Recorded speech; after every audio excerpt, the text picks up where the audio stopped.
মনে হয় ভাঙড়ে আইএসএফ আবার জিতবে, আমার মনে হয়। এবং তাছাড়া আরো 2-4টা সিট জিততেও পারে। নওশাদের একটা লাভ হয়ে গেছে বলে আমি মনে করি। একটা বড় বেঈমান আমি বলবো, কারণ এই ধরনের কথা তো আগে বলেনি, কাসেম সিদ্দিকী যোগ হওয়ার আগে তো বলেনি, তাহলে আজকে কেন বলছে? এ বড় বেঈমান আছে এই তোয়া সিদ্দিকী।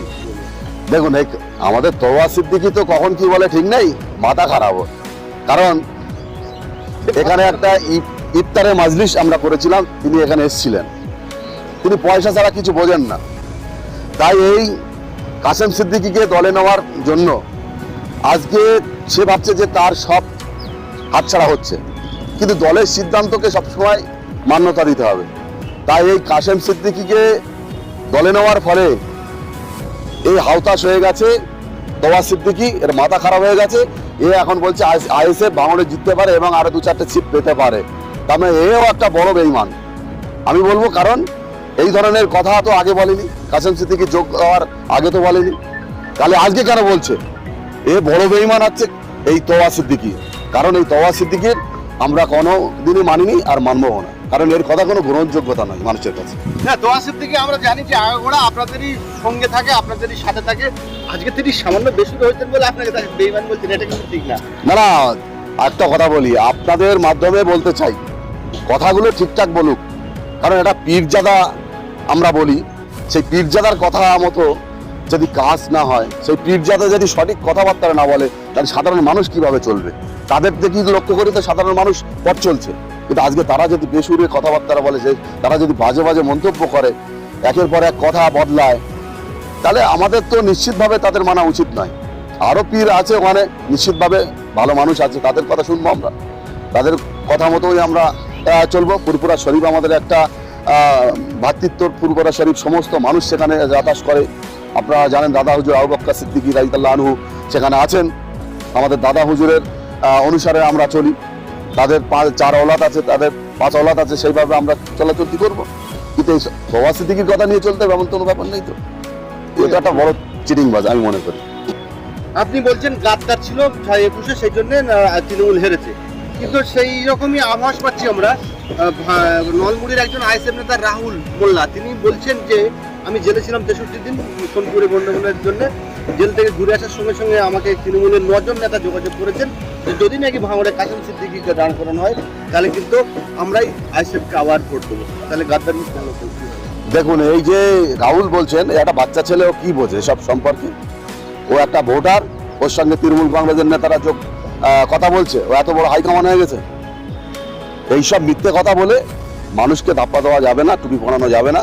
2026 সাল যে মিশন আমাদের, এমএলএ শওকত মোল্লার নেতৃত্বে ভাঙড়ে লড়াই হবে, সেই লড়াইতে যদি আমাদের দল একটা তালগাছকে দাঁড় করিয়ে দেয়, এমএলএ শওকত মোল্লার নেতৃত্বে আমরা লড়বো এবং 1 লক্ষ ভোটে ভাঙড়ে জিতবে। এসব রাহুল ফাউল খুঁজে পাওয়া যাবে না। শুনতে পাচ্ছি কান পাতলেই যে কাসেম সিদ্দিকীকে সাধারণ সম্পাদকের পদ দেওয়া হয়েছে, তিনি বিভিন্ন মিটিং মিছিলে যাচ্ছেন, ইতিমধ্যে সন্দেশখালীতে তিনি গিয়েছেন। কিছু মানুষ বলছে যে কাসেম সিদ্দিকীকে নেওয়ার একটাই উদ্যোগ তৃণমূলের, যে ভাঙড়ে কাসেম সিদ্দিকীকে বিধানসভা 26-এর বিধানসভা দাঁড় করে। এই প্রসঙ্গে আপনি কি বলবেন? দেখুন, ভাঙড় এমন একটা জায়গা, যে জায়গা থেকে নওশাদ সিদ্দিকী 2021 সালে নির্বাচনে জিতেছিলেন। আমাদের তৃণমূল কংগ্রেসের বড় বড় যারা হাইকমান্ড ছিল, তারা পিছন থেকে ছুরি মেরেছিল কেউ টিকিট পায়নি বলে। সেই সব মানুষের গাদ্দারি করেছিল বলে নওশাদ সিদ্দিকীকে হাওয়া হয়েছে। একাধিক মিডিয়ার মাধ্যমে আমরা দেখেছি, আপনারা ভাইরাল হয়েছে সেই সব ছবি। দলকে হারাবার জন্য একেবারে উঠে পড়ে লেগেছিল আমাদের দলের একটা অংশ। সেই সব মির্জাফররা নওশাদ সিদ্দিকীকে সহযোগিতা করে জিতিয়েছিলেন, কিন্তু আজকে সেই সব গাদ্দাররা দলে নেই। এমএলএ শওকত মোল্লার নেতৃত্বে ভাঙড় সুস্থভাবে চলছে, শান্তিতে ফিরেছে, একেবারে শান্তির ভাঙড় তৈরি হয়েছে। এই লোকসভায় আমরা আইএসএফকে 42,000 ভোটে আমরা পিছিয়ে দিয়েছি, বিজেপিকে তো 87,000 ভোটে এখান থেকে আমরা পিছিয়ে দিয়েছি। আমাদের যাদবপুর লোকসভা কেন্দ্রে সায়নিধি দাঁড়িয়েছিলেন, তাকে আমরা ভাঙড় থেকে 87,000 ভোটে জিতিয়েছি এই এমএলএ শওকত মোল্লার নেতৃত্বে। আর আজকে যদি ভাঙড় 2026 সালে আমরা এমএলএ শওকত মোল্লার নেতৃত্বে এই তাল গাছটা দেখা যাচ্ছে, তাল গাছকে দাঁড় করিয়ে দিই প্রার্থী মনে করে, ভাঙড় জিতবে 1 লক্ষ ভোটে। নিশ্চয়ই খুশি হবেন যে আপনাদের দলে পীর পরিবারের একজন ছেলে অন্তর্ভুক্তি হয়েছে, কি বলবেন এই প্রসঙ্গে? নিশ্চয়ই খুশি হওয়ার বিষয়, যখন যুব সমাজের আইকন অভিষেক বন্দ্যোপাধ্যায় আমাদের ভারতবর্ষের পথ দেখাচ্ছেন, যিনি যেভাবে যুব সমাজকে এবং বাংলার মুখ্যমন্ত্রী মমতা বন্দ্যোপাধ্যায়, জনগণ নেত্রী, বাংলার উন্নয়নের কাণ্ডারি, তিনি যখন আব্বাস এবং নওশাদের বিরুদ্ধে আপনারা বলছেন আমাদের কাসেম সিদ্দিকীকে নিয়েছেন, দলকে ওয়েলকাম সবসময় জানাতে হবে, কারণ দলের সিদ্ধান্তকে সবসময় মান্যতা দিতে হবে, গ্রহণযোগ্যতা বলে মনে করতে হবে। কারণ দলের সিদ্ধান্ত যখন দল নিয়েছে কাসেমকে, নিশ্চিতভাবে আমরাও ওয়েলকাম জানাই, ধন্যবাদ জানাই কাসেমকে।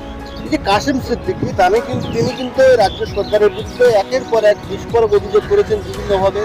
এমনকি বলেছেন টিএমসি যারা করে তারা মারা গেলে তাদের জায়নামাজ পড়ানো হবে, তাদের ঠ্যাং ধরে নবান্নয় ফেলে দিয়ে আসা হবে।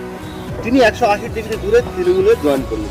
দেখুন, ফতোয়া দেয় কারা? যারা মুফতি। তিনি তো মুফতি না, তিনি একজন আলেম। আমরা পীর সাহেবদের আলাপ আল্লাহ তালা। তাই আমি বলবো, তিনি যে কথা বলেছিলেন নিশ্চিতভাবে ভুল কথা বলেছিলেন। তিনি আজকে তৃণমূল কংগ্রেসে জয়েন্ট হয়েছে বলে আমি বলছি না, কারণ ফতোয়া দেয় বারে বারে মুফতি সাহেবদের কাছ থেকে কোনো রকমভাবে ফতোয়া নিতে হয়। তাই এই কে মরে যাবে, কার জানা যায় নামাজ কে পড়াবে, কে পড়াতে পারবে না, এটা কাসেম সিদ্দিকীর বলা একদম ভুল হয়েছিল। তিনি আজকে তৃণমূল কংগ্রেসে জয়েন্ট হয়েছে, মানুষ অনেক কথা তারও বিরুদ্ধেও বলছে। নিশ্চিতভাবে তিনি বলেছিলেন বলেই তার বলছে। আজকে আমরা কাসেম সিদ্দিকী দলে এসে আমরা ধন্যবাদ জানাচ্ছি কাসেম সিদ্দিকীকে, কারণ তিনি দলের হয়ে বিভিন্ন সাধারণ মানুষের কাজ কারবার করার যিনি প্রতিশ্রুতি দিচ্ছে আপনাদের মাধ্যমে আমরা দেখছি, নিশ্চিতভাবে সেইভাবে কাজ করি দলের সঙ্গে। ভাঙড়ের বিধায়ক হচ্ছেন যিনি নওশাদ সিদ্দিকী, তারা বিভিন্নভাবে আপনারা বলেছেন জঙ্গি, তিনি পীর পরিবারের কেউ নন, তিনি কিরকম পীর, ধর্ষণের পীর, তানারই তো ভাই। তাহলে নওশাদ সিদ্দিকী যদি জঙ্গি হয়, তাহলে কাসেম তো জঙ্গির ভাই, তাহলে জঙ্গির ভাইকে আপনারা দলে নিলেন কেন? দেখুন, একটা পরিবারে যদি 5 জন জন্ম নেয়, 5টা ভাই হয়, সেই বাবা বলতে পারবে কোন ছেলেটা কেমন, কিন্তু কোনো ভাই সংসারের দায় কিন্তু খোঁজ খবর রাখে না। তাই একটা ভাই বদমাইশ হতেই পারে, তার মধ্যে নওশাদ সিদ্দিকী সেই বদমাইশটা। সেই চার জন্যই তো বলছি, এই যে মাঠটায় দাঁড়িয়ে আছি, 23 সালে নির্বাচনে এই মাঠটাকে রণক্ষেত্র তৈরি করেছিল। এই একাধিক গাড়ি এখানেই জ্বালিয়ে দিয়েছিল এই নওশাদ সিদ্দিকীর নেতৃত্বে। তাকে মৌলবাদী বলবো না, তাকে কি বলবো, তাকে জঙ্গি বলবো না, তাকে কি বলবো? তার নেতৃত্বেও এই সবগুলো হয়েছিল। ছোট ছোট একেবারে বাচ্চাদের হাতে বোম মেশিন থেকে শুরু করে ভাঙড়কে জ্বালিয়ে দেওয়ার চেষ্টা করেছিল। একাধিক গণনা কেন্দ্রে বোম্পিং করা হয়েছিল, র্যাবকে অপহরণ করা হয়েছিল, আপনারা দেখেছেন। অ্যাডিশনাল আইসিকে গুলি করেছে এবং পাঞ্জাব পুলিশের সঙ্গে তারা লড়াই করেছে নওশাদ সিদ্দিকীর নেতৃত্বে। একজন জঙ্গির কার্যকলাপ ছাড়া কি হতে পারে এটা? আমরা দেখলাম যে গাড়িগুলো পড়েছিল, আমরা মিডিয়া এবং সোশ্যাল মিডিয়ার মাধ্যমে দেখেছিলাম যে সেই গাড়িগুলো লেখা রয়েছে জীবনতলা টু ক্যানিং, জীবনতলা টু সরবেরিয়া। এই গাড়িগুলো তাহলে কি নওশাদ সিদ্দিকী ভাড়া করে এনেছিল না অন্য কোনো জায়গা থেকে? না, এই গাড়িগুলো ভাড়ার ব্যাপার নয়। এই গাড়িগুলো এই মাঠটায়, আমাদের যে মাঠে দাঁড়িয়ে আছি বিজয়গঞ্জ বাজার, এখানে হাট হয়, বড় বড় হাট সপ্তাহে রবিবার আর বৃহস্পতিবার। সেই হাটে তারা মাল এনেছিল, সেই গাড়িগুলো এখানে এসেছিল। আর সেই দিনে নমিনেশনের ব্যাপার ছিল, সেই সব মনোবৃত্তি ছিল তাদের যে গাড়ি ঘোড়া জ্বালাতে হবে, বাইকগুলো জ্বালাতে হবে। সাধারণ মানুষের একাধিক বাইক ভাঙচুর করেছে, তারা তার ভাড়া করা বাইক নয়, নিজেদের বাইক ভাঙচুর করে দিয়েছে।